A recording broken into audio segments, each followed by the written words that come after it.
पढ़ी लिखी देवरानी। अगर आज मैं भी पढ़ी लिखी होती तो मैंने मोहल्ले में हो रहे कंपटीशन को जीत लिया होता और अच्छी खासी मोटी रकम जीतकर आपके हाथ में थमाई होती। माँ बड़ बोली, ज्यादा मत बोल। जितना तेरा कद है ना उससे भी 50% कम बोला कर। इस घर में ही क्या, हमारे खानदान में किसी भी औरत को पढ़ने की इजाजत नहीं है। देख तेरी बड़ी भाभी मधु, ये भी कहाँ पढ़ी है, इसके घर वालों ने भी इसे पढ़ने नहीं दिया। तो अब आप बाकी लोग जो करेंगे वही करोगी। पढ़ना सिर्फ लड़कों के हाथ में है। किताब, पेन, पढ़ाई ये आदमी ही कर सकते हैं, क्योंकि उन्हें तो आगे जाके कमाना है। औरतों को तो सिर्फ बेलन, झाड़ू और पोछा यही करना है जीवन में। और तेरे इस कंपटीशन को जीत कर मुझे नहीं चाहिए पैसे। मेरा बड़ा बेटा सागर अब कमा रहा है और छोटा बेटा तेज भी अपने कॉलेज की पढ़ाई के बाद कमाएगा ही। तारिणी, तू तो बस अपनी बड़ी भाभी से खाना बनाना और घर के बाकी काम करना सीख ले। सच में आप सबकी सोच ना जमीन में धसी हुई रहेगी लाइफ टाइम। न जाने क्यों मैं इस घर में पैदा हुई। ऐसा नहीं बोलती तारिणी। तारिणी रोकर अपने कमरे में चली जाती है। पाठक परिवार में आज तक किसी भी लड़की ने पढ़ाई नहीं की और सिर्फ लड़कों को ही इजाजत दी जाती है, लड़कियों को नहीं। बिंदु के 2 बेटे होते हैं। बड़ा बेटा सागर जो एक अच्छी नौकरी करता है और उसकी बीवी मधु है, और छोटा बेटा तेज जो अभी कॉलेज में अपने लास्ट ईयर की पढ़ाई पूरी कर रहा होता है। बिंदु और यशराज ने कभी अपनी बेटी तारिणी को पढ़ने नहीं दिया, जिसकी शिकायत वो आज तक करती है। तेज को अपने कॉलेज में प्रीति नाम की एक लड़की से प्यार हो जाता है। प्रीति, वो दरअसल मुझे ये बात तुमसे बहुत समय से कहनी है। कल इकोनॉमिक्स के क्लास के बाद मैं तुम्हारे लिए रुका भी था, लेकिन तुम चली गई। बोलो ना तेज, क्या हुआ, क्या कहना है तुम्हें? प्रीति, मुझे तुमसे प्यार हो गया है। क्या तुम मुझसे शादी करोगी? देखो, हम पिछले 5 साल से एक दूसरे को जानते हैं। आई नो तेज, जैसे तुमने अपने जज्बातों को मन में छुपा के रखा वैसे मैंने भी छुपाया। मैं भी तुमसे प्यार करती हूँ, लेकिन मैं तुमसे शादी कैसे कर पाऊंगी? क्यों? कौन रोक रहा है हमें? जहाँ तक मुझे पता है हमारे शहर में लड़कियों को पढ़ने नहीं देते, ना ही पढ़ी लिखी लड़कियों से शादी करवाई जाती है। तुम्हारी बहन तारिणी भी नहीं पढ़ पाई ना अब तक। आई नो, फिर तुम्हारी माँ कैसे मानेगी? तुम इस सब की चिंता मत करो। I'll fix that all. बस भरोसा और हिम्मत रखो। तेज घर जाकर अपने माता पिता बिंदु और यशराज से बात करता है इस बारे में, और प्रीति के बारे में जानकर बिंदु और यशराज कहते हैं, तू बोरा गया है क्या लल्ला? देख, ये सब हमारे घर में ही नहीं, राज घरानों में भी होता है। अब प्रीति के माँ बाप होंगे फिर पूरी, लेकिन हम नहीं। हाँ बेटा, ये शादी कतई नहीं हो सकती। शादी में लड़का आगे और लड़की पीछे होती है। वैसे ही जीवन में भी पत्नी पति से एक कदम पीछे ही होनी चाहिए। ठीक है, अगर आप लोगों को ये सही लगता है तो मैं भी वही करूँगा जो मुझे सही लगता है। अब आप सब मेरा मरा हुआ मुँह ही देखोगे। गंगाजल तैयार रखिएगा। हाय हाय लल्ला, ये तो क्या बोले जा रहा है? पागल हो गया है क्या? तेज अपनी जिद से पीछे नहीं हटता और वो पूरे 1 महीने तक बिंदु, यशराज और अपने बड़े भाई सागर को मनाने में ही लगा रहता।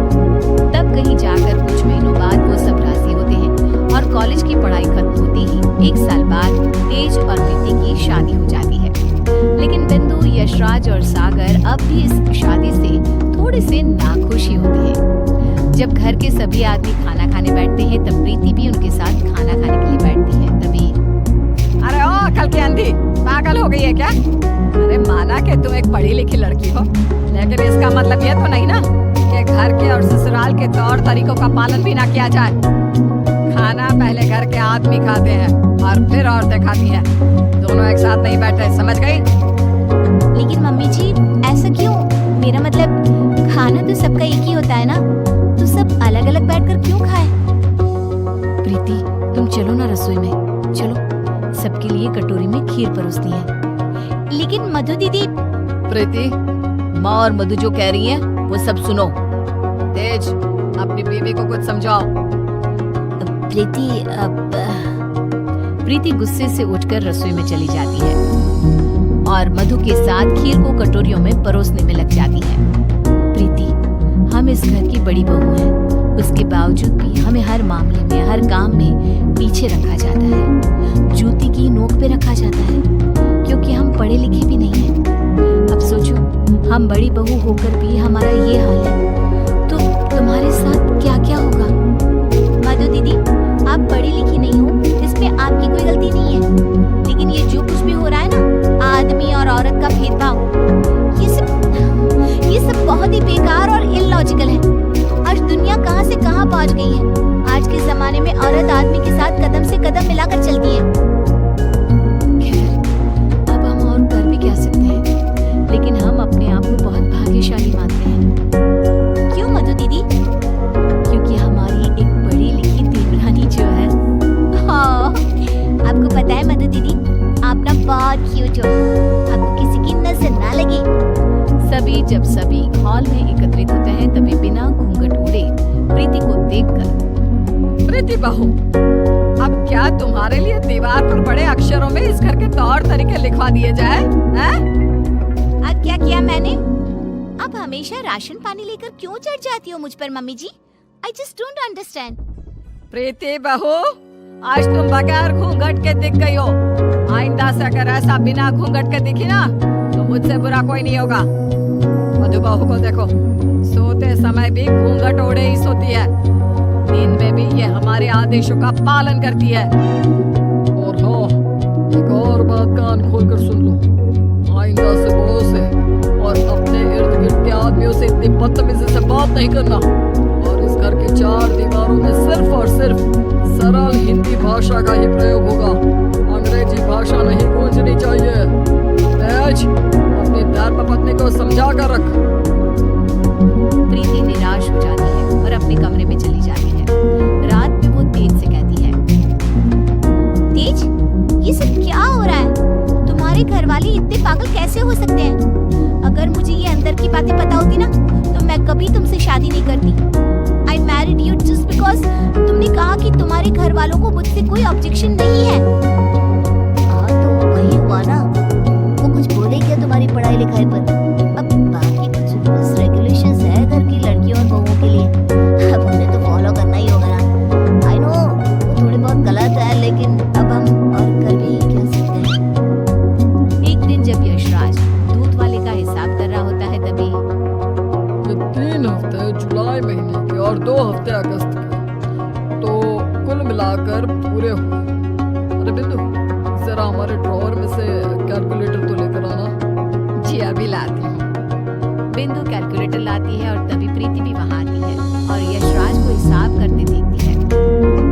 ओह, ये कैलकुलेटर चल क्यों नहीं रहा? मैं हिसाब कैसे करूँगा? 5 हफ्तों का हिसाब मिलाया जाए तो 680 रुपए, क्योंकि हमने 3 रविवार और 4 मंगलवार को दूध नहीं लिया था रघु भैया से, तो उस हिसाब से ये हिसाब बनता है।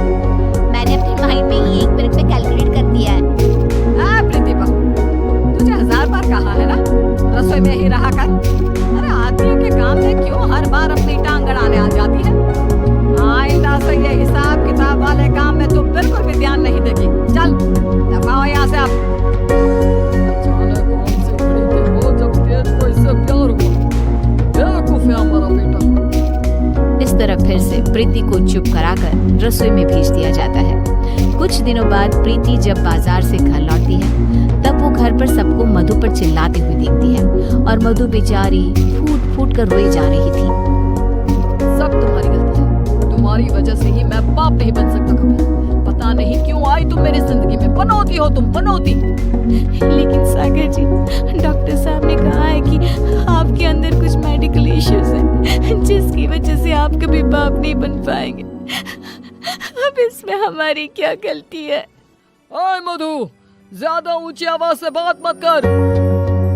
वही तो। प्रीति से अपना गुस्सा कंट्रोल नहीं किया जाता और वो तुरंत अंदर आकर चिल्लाती है, बस, हम सबको ये क्या हो गया है? जब डॉक्टर ने कहा है कि कमी सागर भैया में है, तो मधु दीदी को क्यों सुनाना? वो क्यों सहे? सारे दाने, सारी डांट, सारी गलती मधु दीदी की कैसे हो गई? मास्टर, तो चुप ही रहा कर। वो कहते हैं ना, एक गंदी मछली पूरे तालाब को और बाकी मछलियों को खराब कर देती है।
जाओगी। उतने में तेज अपने साथ पुलिस अफसर्स को लेकर आता है। सागर भाई, आप मेरे बड़े भाई, लेकिन आज जो मुझे आपके बारे में पता चला, कैसे आप मधु भाभी को मारते हो, उन पर अत्याचार करते हो, इसके बाद से आप मेरे कोई नहीं, मेरे लिए आप ना के बराबर हो गए हो। गिरफ्तार कर लीजिए इन्हें। पुलिस सागर को डोमेस्टिक वायलेंस के केस में गिरफ्तार कर लेती है और उसे लेकर जाती है। माँ, पापा, प्रीति और मैंने फैसला कर लिया है कि हम अब इस घर में और नहीं रहेंगे और अकेले किसी शहर में जाकर रहेंगे। मधु दीदी और तारिणी भी हमारे साथ चल सकती हैं। इस तरह तेज और प्रीति वहां से चले जाते हैं और मुंबई शहर आकर तारिणी और मधु दोनों भी पढ़ने जाती हैं और सभी अपना जीवन खुशी से बिताते हैं। वहीं बिंदु और यशराज, जिन्हें तेज हर महीने पैसे और खत भेजता है, वो दोनों अपने बच्चों की याद में रोते रहते हैं और उनकी खतों को ही पढ़ते रह जाते हैं।